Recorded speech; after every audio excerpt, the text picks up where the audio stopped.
And we're back. This time I'm going to show you how to create a simple double exposure in Photoshop. Let's open this new image. You will find that via the description link below. I'll rename it and copy it by pressing Ctrl J. And now I'll open an adjustment layer, black and white. I use the default settings, it's fine. And now I'll open another image on top of it. You'll find that also via the description link. Let me decrease the opacity and position it and resize it properly.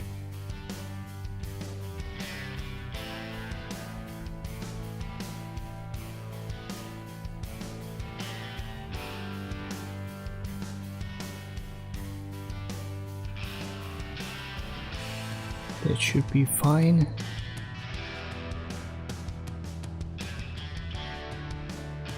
We can work with that. Press enter when you're done and increase the opacity again.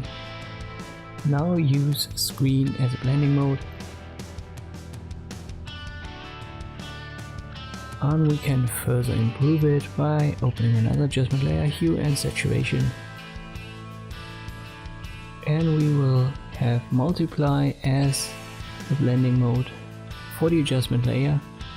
That way it only really applies onto the dark and colorful areas in our image, not on the light areas.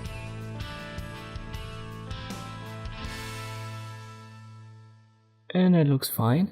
This is the way you can create very easy double exposures in Photoshop, and it's non-destructive, so you can adjust it further afterwards thanks to the adjustment layers. Sometimes you want to play around with it and decrease the opacity, for example on the model layer in this case. Maybe just slightly, a couple of percentages. And you can colorize your hue and saturation adjustment layer as well to give it yet another little detail. On some images that works really good. In this specific case I want to crop the image a little bit to get rid of that part on top of the overlaid image.